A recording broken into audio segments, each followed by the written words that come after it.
Right on. Right on time. Hey, you guys. What's going on, everybody? In the house tonight, everybody. Slide over this way. Baby. Hey, what is going on? It is 6:02, 5:02 Central Standard Time. I know we're 2 minutes behind. I had to let my clock tick down a little bit. So what has been going on for the week? Fuller and I have had it's all blended together. We say that probably every week. We have had a busy week. Look at us trying to fight for the space. We're over here. Okay. And so, how was your Valentine's Day? Oh, yeah, we had a good Valentine's. Yeah, Valentine's, let's see. So Valentine's was Saturday, but we celebrated on Friday instead, which was good. Right. Yeah, and so what we doing Friday, baby? We went to the Atlanta Historic Center. Yeah, Atlanta National Museum. And we saw enactment of the Temptations, rather Motown, Under the Stars. And they had it hooked up. I mean, it was really good. It was good. It was very good. Very good. It was good. Yeah, good Valentine. And that was my Valentine's too. No, really. Fuller. Right. Okay, we're gonna talk about that. I was about to make a point. Okay. Fuller always says to me, because I said that's what I'm gonna get you for Valentine's. And we're gonna go to, it's called Constellation, Motown Under the Stars. And so that's what I was getting Fuller for Valentine's. But Fuller said to me, we didn't do we meet last week? No, we skipped last week, right? Yeah. Okay, so Fuller said to me, Miss Norma, Miss Yvonne Holmes, and everybody else, Gwen, all the lovebirds and those that are loving on each other and took care of celebrating Valentine's. Fuller tells me that Valentine's is for the ladies, and that I don't have to get him anything, and I really do appreciate that. But I did get and then I got dinner the next day for us and the family. Oh, right. Yeah. Right. So but for Valentine's we celebrated, went to that event. Saturday, went and got my mom. Paige came over because we want to make sure that they feel loved as well. So we got them some Valentine's gift bags of goodies of stuff they need. Toiletries for my mom, like little small bars of soaps and shower caps, stuff she kind of hint at that she needs. And so I just put it all into a bag for her, and some chocolates, and there's a few other things in there. Give a card and some money. Some money, that's always a winner. And Miss Page, I gave her a card and some money, and she gave me some gift cards, and I was shocked. I was just so loving and kind to her, Page. This love on Papa Bishop. And so I said, well, Paige, make sure. I said, Papa Bishop say, you don't necessarily have to give him anything, although that was very nice of you to do that. Paige spends a lot of money when she buys gifts. She does. And so she's not cheap at all. And so I said, that's okay, baby. Just make sure that when you start really dating someone, that they recognize that the guy is supposed to kind of take care of the girl or the young woman. Unless y'all have a conversation. I might be the only one feel like that. Yeah. That's why I said that's my opinion. Unless y'all are having a conversation about I think it makes the lady just feel a little bit more special. She always should feel special. But just a little extra over the top. I said just have a conversation. And I gave you some gifts. I got a couple of pair of tennis shoes, and those are very nice. And I appreciated just that, because Fuller can go beyond, which is fine. And so, but what did y'all do? Miss Norma Miss Norma said they celebrated on Friday as well.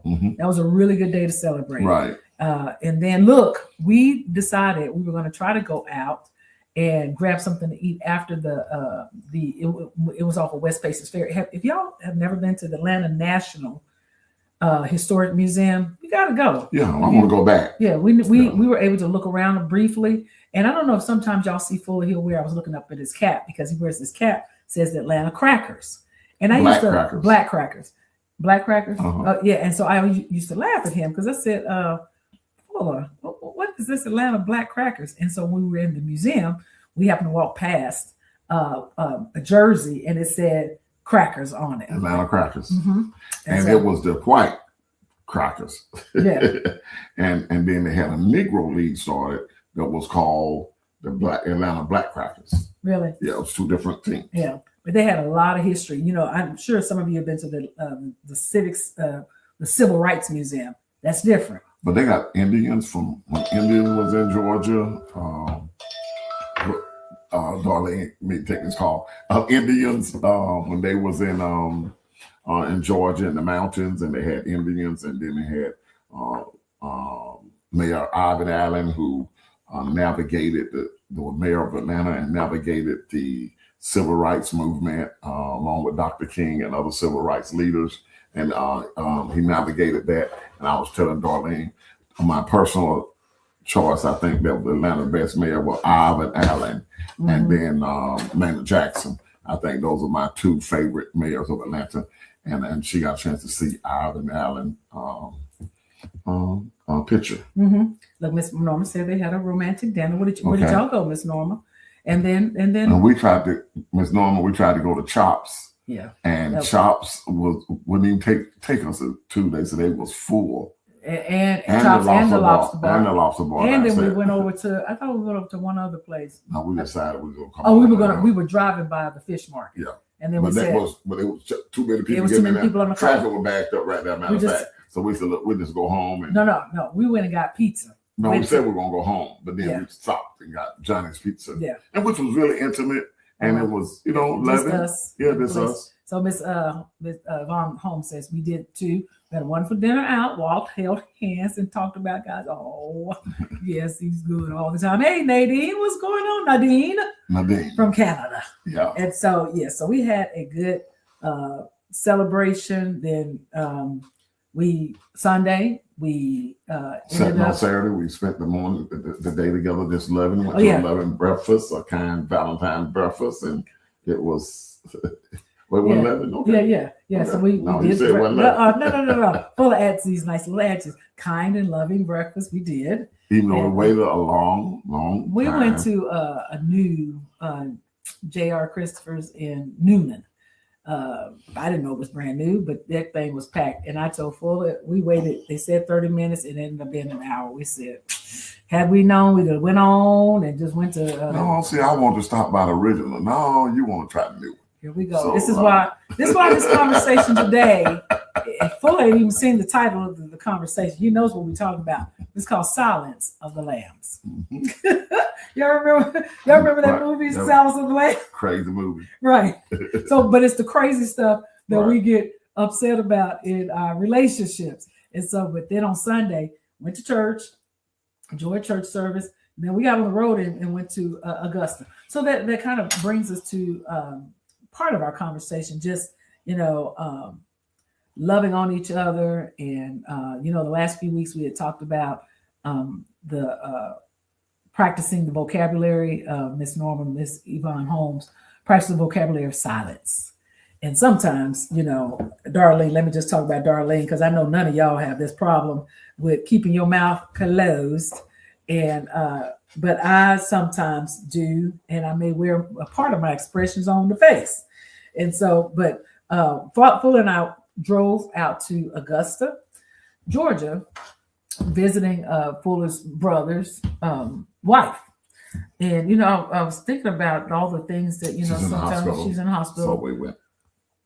And so I was thinking about all the things that we find ourselves getting, upset about. And in the grand scheme of things, it's really not important. Fuller and I, when we were driving out there, he was driving, and I like to passenger drive as well. And so Fuller don't really say anything. But then when I get in the car and I start driving, because I drove back today, we just got back. We just literally got back, you guys, maybe 30 minutes ago. Yeah. And so we couldn't miss another week. And yes, by the way, Yvonne Holmes said it. This is really not episode 71, because we've been doing this for almost 5 years. And so it's more, remember, I used to do season 1 episode, and then I go to about 10. Then I started over to season 2.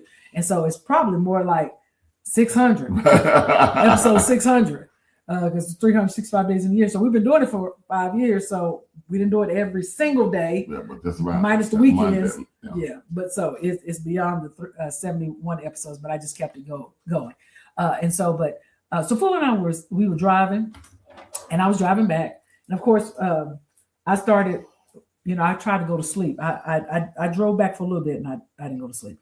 Driving back, and then I got tired, and so I switched. We stopped at a rest stop, and Fuller, I switched sides with him and got over in the passenger side, and then so Fuller starts driving, and the traffic when you coming from like the 20, it gets really crazy into Atlanta. Yeah, and so Fuller did this dramatic stop, and everybody did because there were cars like right in front of us, and I was like, like just caught off guard. But earlier today when I was driving back, Fuller was like, turn this way, darling, turn left and go down here. And then I was like, but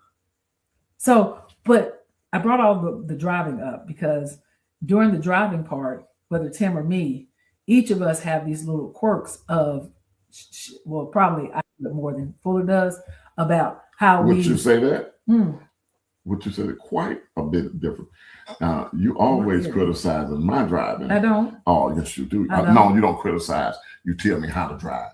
I do. Yeah, and I am having a steering wheel put in on the passenger side, so I can just put it on automatic pilot and let her drive it from there. Now that's what I'm gonna start doing. I'm gonna have my car equipped with a steering wheel on it in the glove compartment. Hence the subject for today. Yeah.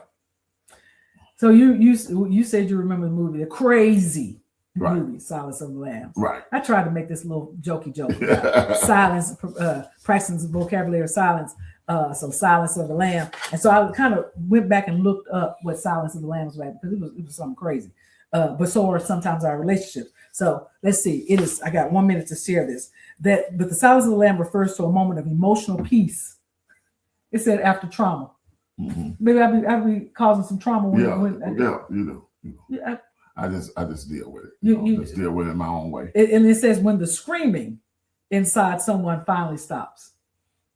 So I'll be making you scream. And by the way, when she was talking about, she woke up and she was asleep, and then all of a sudden the traffic in front of me came to a halt all of a sudden, and I stopped the car in plenty of time. This car almost hit me in the rear. She was like, "He gonna hit you in the back. He gonna hit you." But he kind of went off to the side just a little because there wasn't nowhere to go on the side. Yeah. And he was very close, but I couldn't dodge that. But look, baby, I think Dawn says she's guilty. Dawn says she's guilty. But look, I'm gonna need some help today. I think both you and I need some help from some of our best of the best people that have been married forever and ever.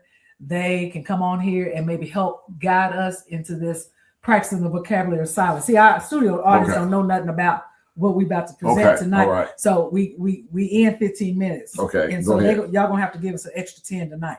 But y'all gonna want to stay on because I'm telling you, our counselors, our overseers got something to say. And I know my favorite of them all, Dr. Barbara. Come on, Dr. Barbara. Tell us what's going on.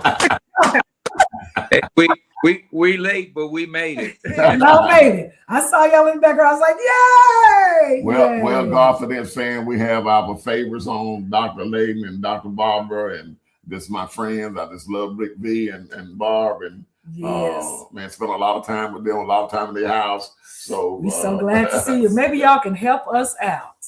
Because I know after being married so long, y'all don't have these kind of things. So help us. Help us. Wait a minute, Bishop. Wait a minute. First. Tell us what it is. Okay. So we start. Yeah. So Dr. Barbara, a few weeks ago, can y'all hear us? Okay. Yes. Yeah. So a few weeks ago, we started this conversation about Fuller helping. Me not making things petty, right? But I started noticing there were some few things that were bothering me. One is, for example, Fuller would sit on the couch and my nice pillows would be on the couch as well. But when he got up, the pillows would be like all over the couch, Dr. Barbara. And I would be, baby, did you not see that the couch was nice and manicured and Now the pillars are down, and that's a small thing, Dr. Barber. Then there have been some other what was the other thing? Paper towel rack. Oh, the paper towel rack.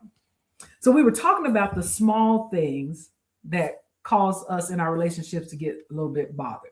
Today we were talking about driving and how, I can see it in Dr. Barber's eyes. That driving right there, Dr. Barber, will be scaring me when he drives sometimes. So I've been working on practicing the vocabulary of silence. Hence, the subject, if you can read the screen, it says Silence of the Lamb. And Doctor, she said she's trying and she's failing. She's in the 099 class. So Dr. Barber, talk to us about, how you have dealt with just not saying anything when you feel a little bit frustrated. Maybe it's helping around. That's what it was. Helping around the house. I didn't know I had signed up to cook for the rest of my life. Dinner or planning what we're gonna have for lunch, dinner. I didn't know I was gonna have to do all that. So why did you have children? What? Why did you have children? Dr. Barber, see, that's what I'm saying. We need some counseling. Y'all, we just be messing around with y'all. Y'all, we don't want y'all to be thinking, ooh, Bishop and Darlene be going in. Actually, Barbara and I, before we came on today, we just went over a whole lesson on communication with one another. Ooh, come on. Okay, so we ready. No, I don't know if we're ready or not. Talk about that driving, because the driving is a thing. He wants me to drive, but he's on the passenger side driving. And the last real incident, if you want to call that, we were driving, and he just did something. He's driving for me, and I'm driving. So I just got, ticked off. Nearest gas station, parked the car, and got out and got in. Yeah, she actually just pulled into a gas station, got out the car, come around, told me to get out. Doc, you must be getting on her last nerve. You drive. And I guess over the years, I've learned her so until I know when she's like that, I say nothing.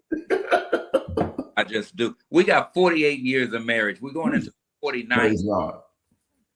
And I was listening to something, and it talked about, we're the baby boomer generation. Barbara and I, baby boomer generation. I don't know which. Bishop, you baby boomer also, aren't you? Baby boomer, yep. And Sister Darlene, what are you? Generation X. Okay. And it talked about how many people from our generation, the baby boomer generation, and like our parents and grandparents, said many of them just stayed together, and it was not just love. They stayed together for convenience. Yeah. Because years ago, women didn't work like women work now, and they couldn't get the type of jobs they can get now. And so many women stayed there for what they called mutual convenience. Mm-hmm. And men stayed there because they wanted someone to cook and clean and iron for them and all of that. And say, but this generation we're in now, that they don't take the stuff that our parents would take. Yeah. They're not going to stay together for no mutual convenience. And I thought that was pretty deep. We kind of learned that. I did from my parents. Like, I know when we first got married, I know I wasn't doing everything right. And I know that if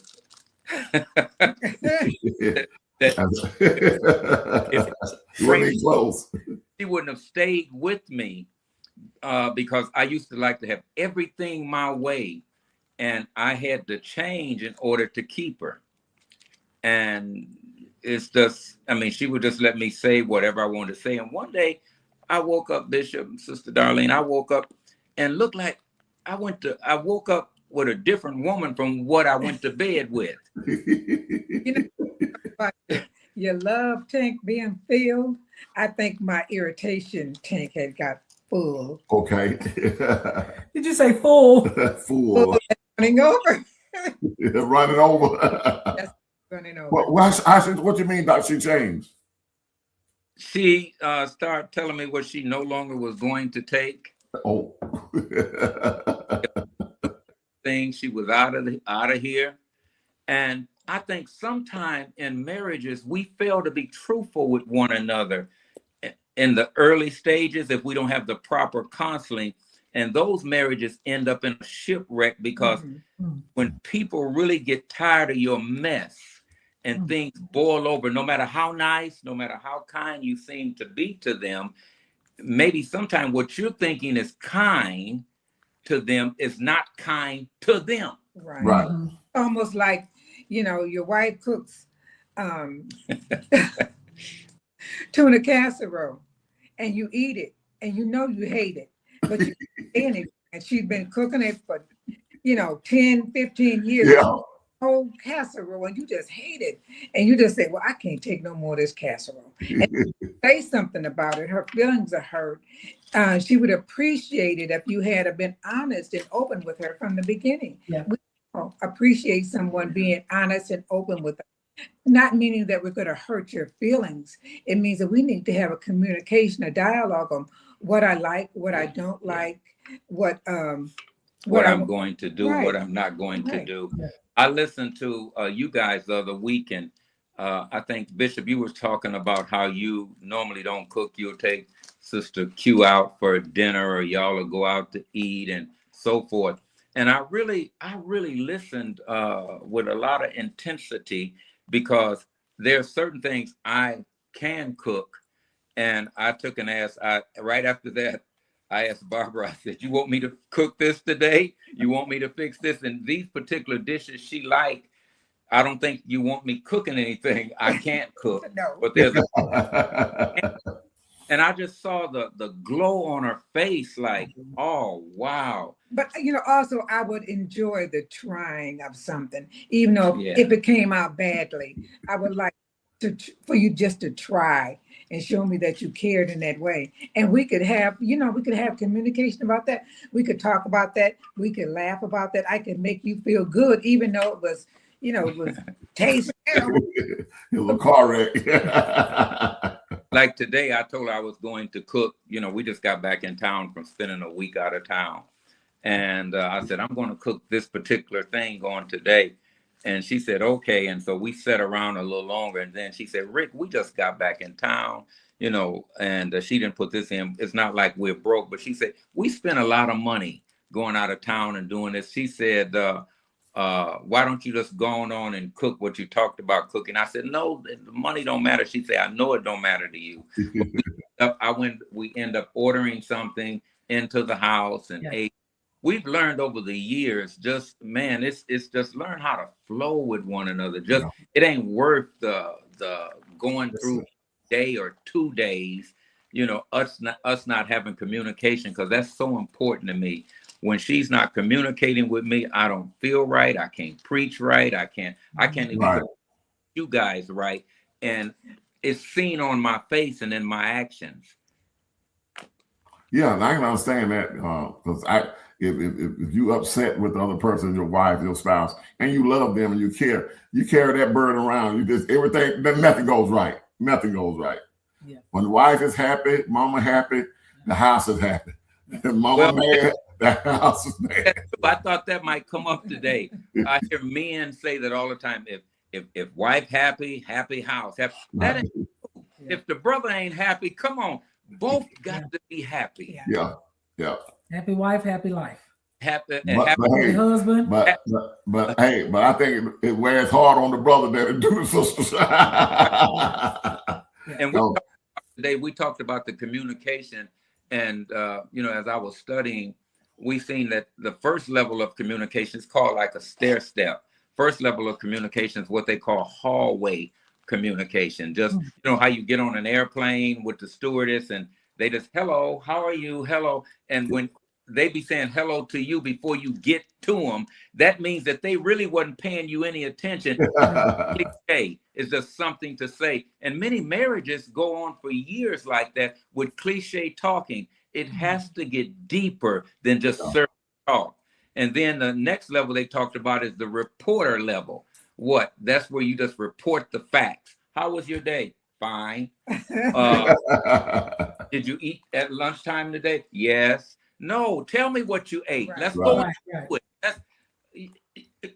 And I think these things really have to be taught in order for husbands and wives not to be miserable for years. You know, with us guys, we've learned how to stay together even when we going through hell. Right. I got you. I got you. I got you. This new generation, they're not staying with you. They're not staying with one another. They're not gonna stay on no job. They ain't gonna stay at no church. They ain't gonna come on. Y'all better talk to me. You got the that goes back to Doc Layton when we were talking about they not like us. Right. They're not like us. Right. Yeah, see, Doc, but they know they can come back home. Well, you think that's it? A lot of them do. Yeah. But you know, young people don't. They get in like we were saying, they get in relationships with people. They don't really know the value of the person. They don't give their chance enough. Their self enough time to learn that person. And when you communicate, you don't know that person. All you do is sit around and look in their face and grinning, look at his eyeballs and his mustache, his beard, his pearly white teeth. And are you prepared for when the teeth start turning yellow and the hair starts?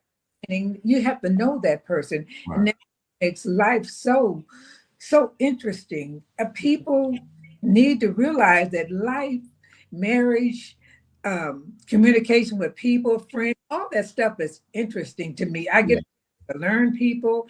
I get a chance to like people. I get a chance to understand people, and I can sometimes just sit back and think about the people I know and the conversations that we had.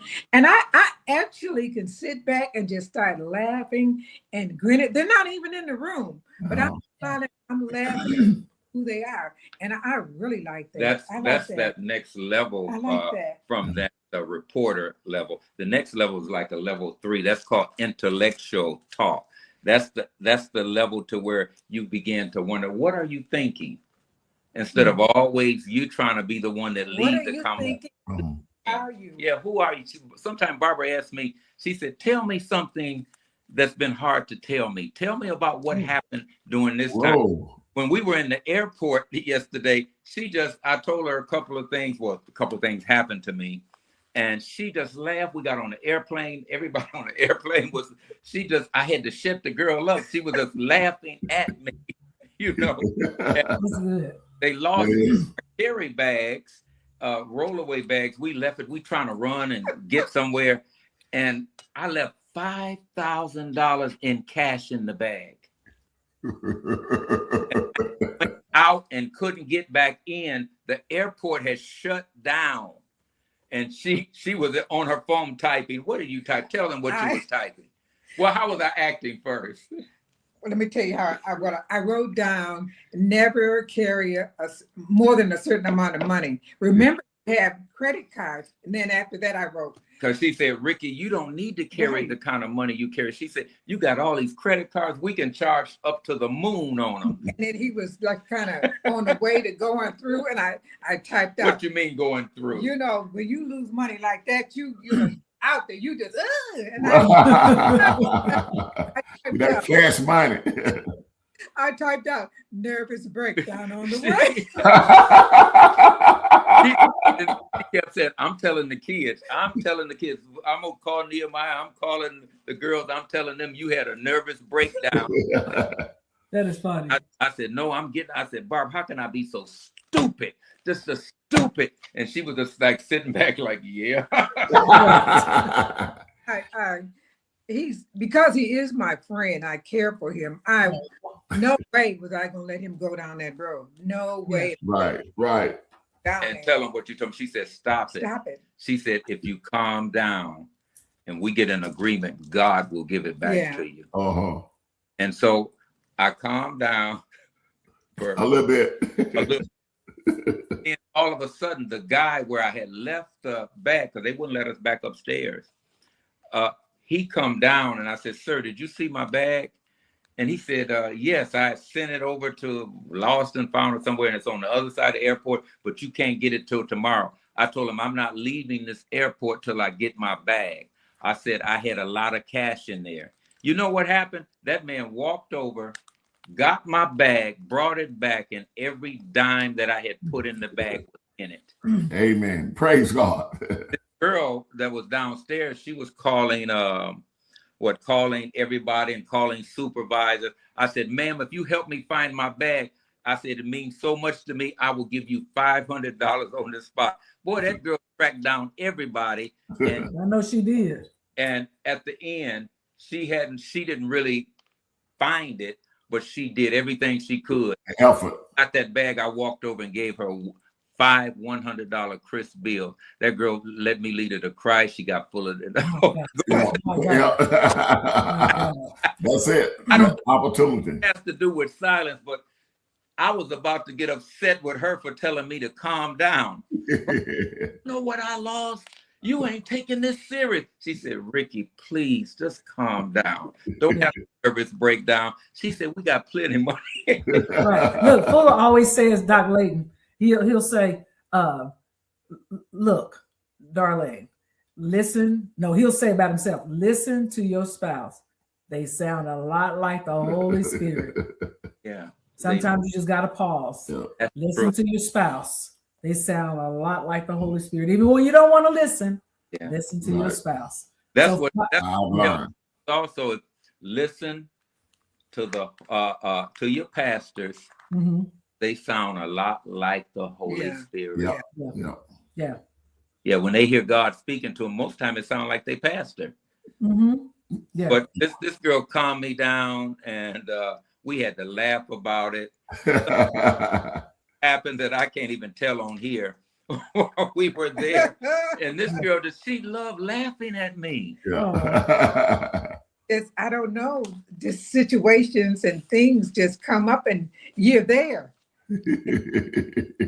I told He does something funny, doesn't it, Barbara? hey, we're sitting today having our coffee, and I told her today, I said, Barbara, I need to tell you something. I said, I fell in love with you at another level on this trip. Oh. That's good. Oh. What did you do? It was like you was afraid. Like, what happened? And I meant that because she expressed herself to me, laughed at me, talked about me, and she showed me where I was, where I'm at in God and in my walk with God, and how I needed to move up without telling me.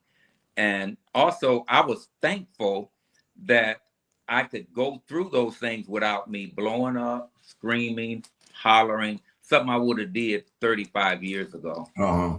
But you know what? There was no laughter. There was no expression of laughing or this man done something stupid until the situation was over. Yeah, everything was calm. We all, and then we could rejoice Right. After the fact. After the fact. After it's all done. So can I ask you guys a question real quick? Yes, ma'am. So, we say a lot of things on GodFidence. We tell all of our business in fun, but because Fuller's not a person that he's not argumentative, and he can laugh at the things that I find kind of serious, but yet playful, but serious at the same time. So like we were talking about roles around the house. You guys have been married for 48 years. How did you guys manage? And then talking for the people that are on here that have been married for, whether it's a few months to people that have been seasoned, they've been married for years. How did you guys manage chores or responsibilities around the house? Who did what? Did y'all talk about it? How do you counsel people for those people that would say, but they don't help me around the house? I take care of all the kids, or I have to cook all the time, or I have to clean up and cook, and I take care of the kids, and I'm tired when I get home. How do you guys have those type of conversations? Maybe even you guys have been through some of that. We've been through all of it. Right. At different seasons, I think, in our life, to where I just have to say, coming up, you did all of mostly taking care of the children. Go on, you talk. I don't, let me tell you. Yeah, she did all the taking care of the children. She did the, all of the cooking.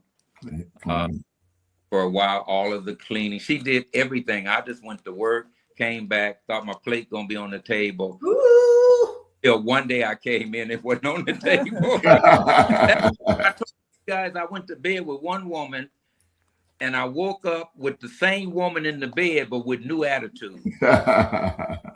And sometimes it's not sometimes people treat you like you allow them to treat you. Yeah, that's good. That's true. That's And true. like something like she began to tell me, she said, you never help me with these children. I do all of this. She said, I done had several nervous breakdowns and you don't even know it. Wow. Wow. My God. And, but I started to change. Yeah, and I think a lot of it, what you changing was, I like help, but I like help the way I want the help. Be helped. Help me in a way that I don't want help, or don't, do it like this. Don't fold the towel the way I don't want it folded. Because every time he folds a towel, I know he folded because it's not like, but I, things you have to teach them how to do it and show them how to do it. And this is the way you like it. I know, I'm gonna give this. Like making up the bed. Right. I'm gonna give this. My son, he takes it right. Anyways, my son said he was trying to help his wife out. So he took the sheets off the bed and he washed the sheets. And she kind of got irritated about it. And I said, well, you should have asked her, because there's certain materials you can't wash in water. If you wash them in hot water or you dry them, the heat too high, it changes the texture of the sheet and it won't be silky smooth anymore. They have them little cotton balls on it. So you need to show your husband or your spouse exactly what you want and what you need. Otherwise, your marriage is going to have a lot of little cotton balls. That's good.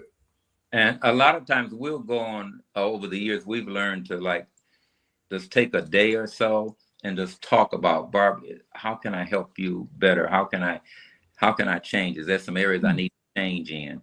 And for a long time, we couldn't talk like that, right, because one of us would get upset at the other, or you could sense it by, the expression on the face, or somebody, so it was years before certain subjects we could talk about. Right. And that's why I was telling her, girl, I really love you. My love went to another level for you while we were away on this trip. And it was, everything that could go wrong on this trip went wrong. It did. But I found out this is my friend. This is my girl. Right. and that means a lot.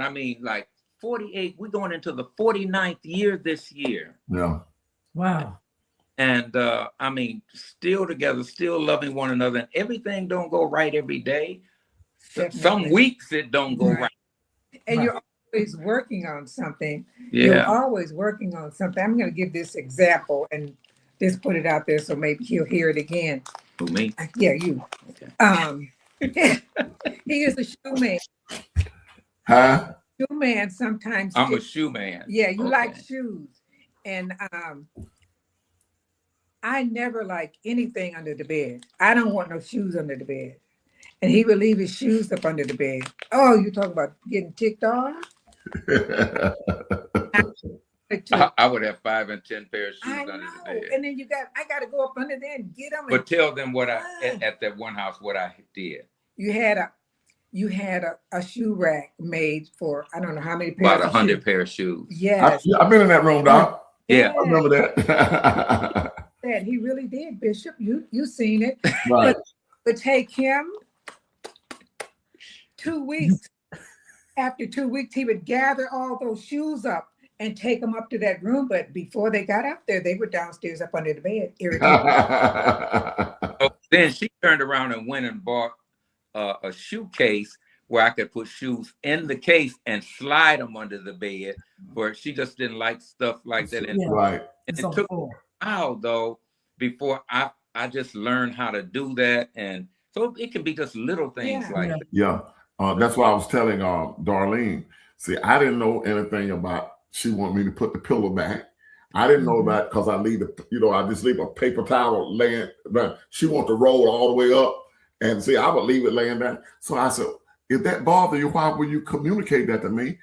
I wasn't doing it on purpose, but if you communicated to me, and she can tell you since that time, I had better sense, because I know now. I know that ticked her off. Yeah. So you're gonna wait till it get to a level 10 Yeah. when we could have handled that level 2 or level 3. Yeah. You know, and you're gonna let it get to level 10. Yeah. And we didn't let that get. No, it didn't. Yeah, because I brought it up to you him. brought it up before you got Yeah. upset. But Yeah. but sometimes we need to communicate those things. What y'all talking about now, that's the way you stay together. Right.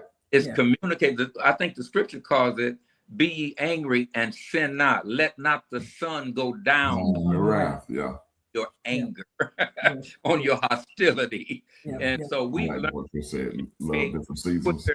And if you grew up in a home to where people didn't communicate openly, now you got a husband or a wife that's maybe your family, the other family, you grew up in a home where y'all communicated everything. Yeah. So now this other person has to learn to adjust if they'll listen to Holy Spirit, Sister Q, like you said, if they'll listen to Holy Spirit.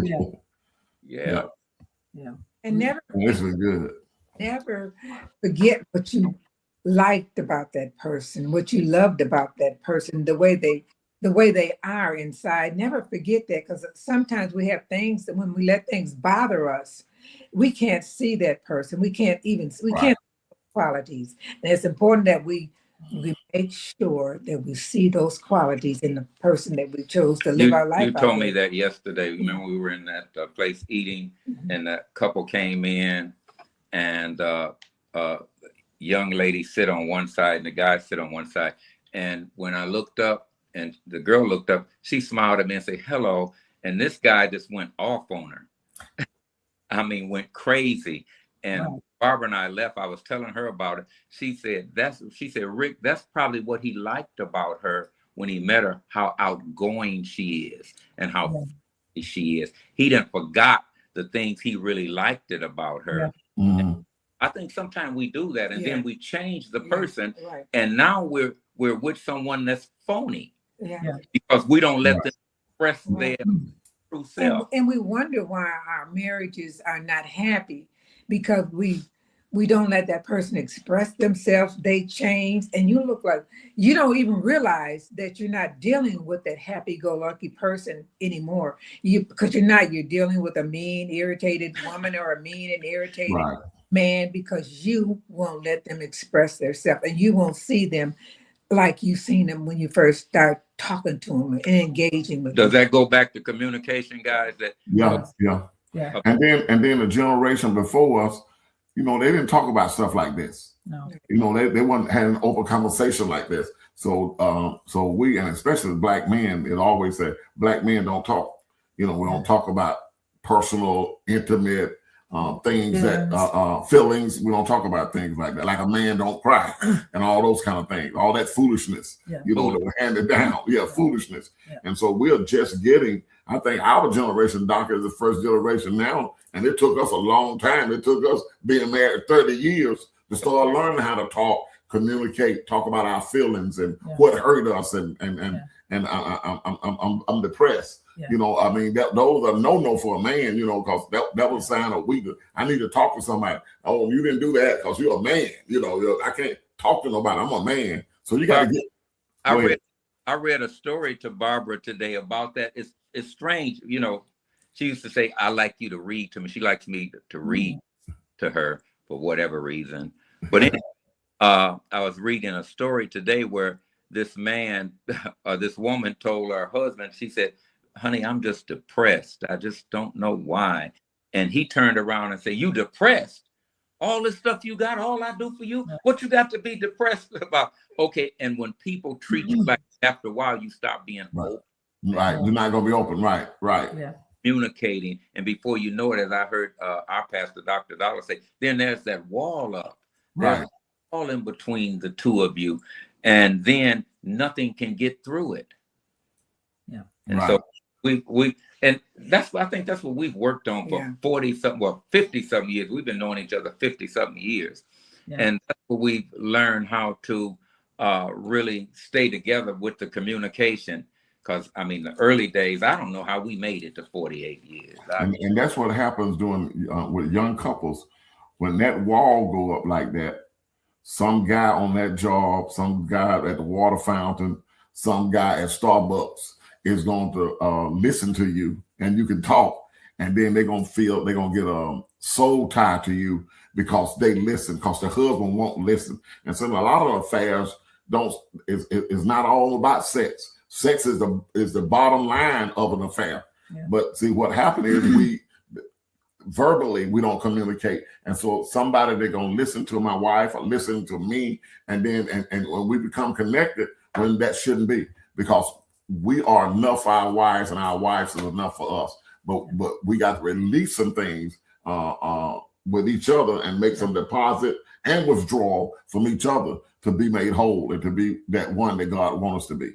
We've counseled people to where the people say they didn't even like the sex of the other person that much, the sexual intimacy, right?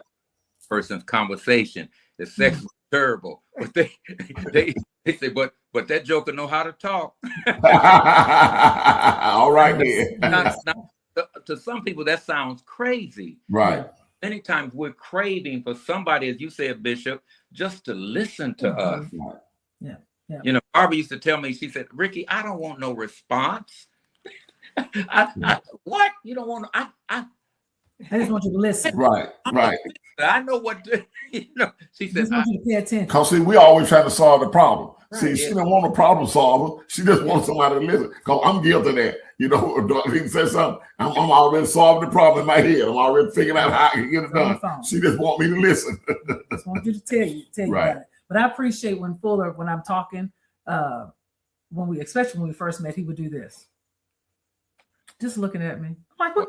And as women, we get a little bit uncomfortable. We go, what you looking at? Is someone on my hair? So we get uncomfortable when someone does pay attention, because most of the other relationships, nobody did pay attention. Fuller will say to me, the other day I came in and I said, babe, I probably had at least 20 different hairstyles since you and I've met. And he's like, but you're the same person, but I love everything about you. And so he gave me a compliment the other week. And it's almost, sometimes it gets uncomfortable to even receive the compliment because you're so busy trying to fit into the rest of whether it's social media, what everybody else looks like. So he said, you look so good to me. And I was like, he said, you look like you done lost some weight. I'm like, man, I ain't lost no weight. And I said, let me correct that. Why do we judge and get critical of ourselves so much when the man that needs to love me is telling me I'm everything that he needs? Sound like she been in our house. Yeah. Oh. And you looked at, what did you say when I told you that? I said, look like you done lost some weight, baby. I said, you looking good in that dress Sunday. That was the other week. What did you say to me? I don't know. It wasn't positive, whatever. Yeah. And so we all go through it, right. Audience, just so y'all know, sometimes I think we think we're by ourselves. Your friend Dr. Layton always say, your friend Kenny Fuller, he always say, it's called life. It's called life. Ain't no exemption and no exceptions. Yes. Ain't none. It's called life. Yes. Interact and thank God for you guys with GodFidence and starting this program. It's the place where people can come and listen and feel safe. And as you guys were saying, when people think that they're watching people that got everything all together, it makes you feel like a failure. Mm-hmm. Yeah. Oh man, I don't know how many times I told you, let's forget it. I'm talking about since I've been pastoring. I hear you. The other pastors make it. They, as a matter of fact, their church got larger when they quit that crazy woman.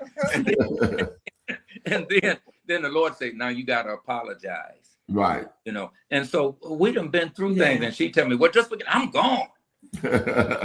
Hey, now she got a little money in the bank. I got my own money. I don't need you, Joker. So it's good, Dr. Barber, that the people that are listening on here, me and Fuller, many people ask us to counsel them, and he'll say, we do a broadcast. We want you to first go watch this particular episode because it'll deal with exactly what they're fighting about. And we'll say, did you go and watch the broadcast? Maybe we're having a follow-up session. And they always say, most of them will always say, I haven't seen it. And I didn't do my homework. You don't want my counsel. You can't do the homework. We got some entertainment, but yet seriousness. We got the word on it. If it applies to you, the information is there. And this is what this broadcast was for. Have now? How many years do y'all have married? It'll be 5 coming up. 5 years. Boy, that time went so Yeah, long. it did. November be But 5. Fuller, of course, 50 years, him and Jean, 14 for me. And so we feel like we have combined 64 years 60. of information. Yeah. Look, I got a friend on here. Put that on Frank Wright from Griffin. We grew up together, sang church together. I bet you Frank almost been married 60 years. Ooh. And he, about my age, he been married a long time. He got married before Jean and I. Frank, how long have you been married, Pastor Wright? And one of my dear friend, longtime friends that I just love dearly. He and his wife Millie. Yeah. And so, here. Wow. Yeah. Wow. But we're learning a lot about each other. We're hoping that we continue to have guests like you guys on that have been married for years and years, because all we're doing, Dr. Layton's is talking about ourselves, right? What is it, 59? Oh, he said 59 years. He's been married 59 years. 59 years. Yeah, wow. 10 more years than us. Right. And all we want people to know is that it's not just you. Right. We can be in the pulpit. We got issues too. There's no perfect marriage, and never have been, and never will be in a perfect. When you take it two humans with different perspectives, different backgrounds, different histories. Can I ask you guys a question? Yes, sir. Because Barbara and I were talking about this. I hope it's not too deep. I don't think it's too deep for you two. We were talking about a couple that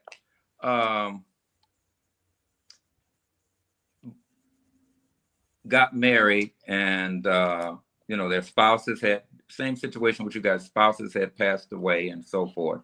One divorced, one passed away, and but the one spouse don't want to let go of all of the memories, even the clothing or anything in the house of the former spouse. The one that passed away? Yeah. Let me tell you. Is that important to keep loving the memories and cherish the times?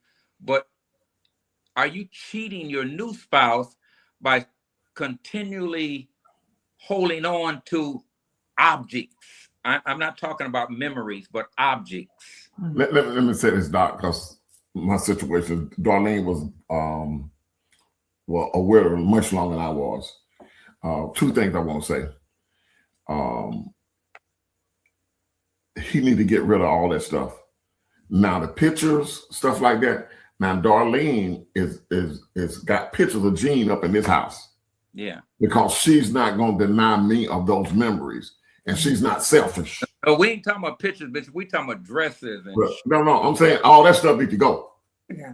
All that stuff needs to go. Even though, and even though Darlene had been a widow all those years, when we got married, I moved into the house that her and her husband lived in. Yeah. But Darlene changed the house because I was still feeling a little eerie, even though he passed. But she had new floors done, had the house painted. Cabinets done, painted, put new closet that make me feel comfortable in that house. It's important to let your new spouse know. God, is this a worldly song, Barb? I'm trying to think as a Christian. To let them know, this might be Gladys Knight. To let them know you're number one. Right. That's right. Yeah, but you do need to get rid of the old. It's like the marriage. Okay, so you've lost your spouse, but you still wearing the red wedding band. Sometimes you're no longer married. And when a counselor, actually, it was a family therapist, she said, Darlene, because I was feeling some kind of way, I couldn't breathe. And she said, you need to take the ring off. You're not married anymore. Take the ring off. Let it go. You're no longer married. Unfortunately, when you guys said to death do us part. Yeah. The ring had to come off. And some of these things, Doc, need to be talked about before y'all get married. What you gonna do with this stuff? Like you want me to move in with you where you got to, what I'm saying, you got to get rid of that stuff. And he needs to get rid of that stuff. Married. I know how I know how she could feel. I know how she could feel, but But if she wants to remodel the house and right, get rid of this woman's clothing and all the books, And she's in the clothing should go. right, that's and, right. and he won't allow her, will he? No. No. That marriage not gonna work long. Yeah. And maybe it will work, but she will be frustrated. Right. Yeah. It goes back to that boomer generation that we were taught just to stay with them. Right. Yeah. That means he's still grieving, and there's no way you're gonna forget the memories. Right. Every birthday, every anniversary, we remember it. Right. We celebrate it. But as far as you keeping clothing, especially, Right. No. there's no way that they should be keeping clothing. Cherish the memories. Yeah. Right. Yeah. Memories are something that sets you into a mood, and memories are something that with most of us, they never go away, especially good memories. So create good memories, especially with the new spouse. Right. Yeah. We got to move forward. He got to move forward. As Nick said, we got to move forward. He had to move forward. You know, he can't stay there. And that's not going, it's like he got another lover. How do you guys suggest that you tell somebody that? Tell them. Barbara, don't beat around the bush. Don't beat around the bush. Tell them. Say, look, you got to, but I think he'd rather break up than get rid of that stuff. Well, But they're not going to be married. Needs to him, because obviously the opportunity is not being presented to him. Yeah. She's walking on eggshells, trying not to cause any friction. And so, but just like you guys are very playful, men full are very playful, you have to open up and have the conversation and say, babe, look, I know that you love so-and-so. And really, it's interesting that they would have gotten married because apparently they didn't have a conversation about what are we going to do with all of this stuff? Because that person must have moved into a house that they had before. Right. So like furniture, when Fuller and I moved to our new house, we kept some things that him and Jean had. We kept pots and pans, because really good pots and pans. We kept, furniture. But I was good. But we agreed. Right. We talked about that. I guess what I'm focusing on, get rid of all these emotional things. Yes. Right. Yeah. pots and pans. You like you said, you cooking them. Yeah. Good stuff. No, you better keep that right. Keep them the couch.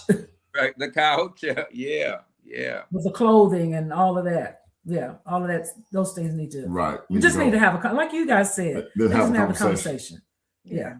But they are not going to be married. Really, what we talk about and godly married, if he doesn't do it, they might stay together, but they ain't gonna be that's not a marriage. Yes. That's not a marriage. She's gonna be putting up with it and tolerating it, and because they don't want to get a divorce. But that's not a good marriage. That's not good. That's not good. Thank y'all for allowing us to come on. We came on late and we done made y'all run out of time. We're right at the top of the hour. Doc, one thing about it, it's our broadcast. Yes. And so people can stay on that want to hear it, and they don't. They can just exit, and no love lost either way. But so, we always know. But we're gonna have a good conversation when you guys come on. And this is so beneficial, Doc. Thank y'all. Y'all have been one of our, if not the very best people we've had on the broadcast. But you guys know how to pull things out of us, and hey. We're just so gullible. We just tell y'all everything. Look, I already said all I gotta do is say, Dr. Barber. Let me talk to you, Dr. Barber. I'm gonna talk to Dr. Barber. Because I seen a side of Barber on the broadcast that I've not seen before. Because Barber's always laid back, reserved, and quiet. And she opened up, and it's been a joy for me to experience. It has, and I'm gonna never forget the part when Dr. Barber said, "Stop picking out my clothes for me." And that. Sister Darlene, I love doing that. I mean, I love to shop, and I love to shop for her. And I went through something when she said, you ain't got to be picking up my clothes like there. And that I had to get over that. Yeah. I did. And I still go buy you stuff. Yeah. Right. Well, I'm guilty too, Doc. Yes, he still does. But look, you guys, thank y'all. Thank you so much. Audience We for love staying y'all. on. You guys go back if you have not seen the other broadcast with Dr. Layton's on Dr. it. Barber, Yeah, Dr. I said, Rick B. yeah. Dr. Layton's. Y'all got to go back and see all of the previous broadcasts. We did a replay of you guys the week we decided to take a break. Was that last week? It was so good. I was like posting myself. Now, I don't know what y'all going to end up music playing, but was that wasn't Gladys Knight? Was it you number one? No, what were you playing just now? I was playing This Is How We Do It. This is how we do it. But if you want us to play number one. Well, look, thank you guys for staying on the broadcast with us, our studio audience. And we're going to definitely have to get to Shreveport so we can do a GodFidence on tour. Yes. As a matter of fact, me and Pastor Darius and I are doing, we're talking about the different generations. He was on with me last Tuesday. I heard it. I was listening. And I would really love for you guys to come on, inform, and begin to share with our audience about ministry. You guys are in one of the greatest ministries in the world with our spiritual father, spiritual father, Dr. Creflo and Pastor Taffy Dollar. And I would just like y'all to talk about what it means to be in a large ministry like that, and what it means and the people that you see come and go, and the mindset of people in a ministry like that. Yes. So can we schedule something like that with you guys? Absolutely. Yeah, absolutely. We'd love that. Yeah. Yes, I know. Yes. Okay, last thing we got to do. The music is playing. Turn it up, baby. We're going to dance it out. And then we're going to do our little kiss. Mwah. Look. This is how we do it. Thank you, everybody. See y'all next week.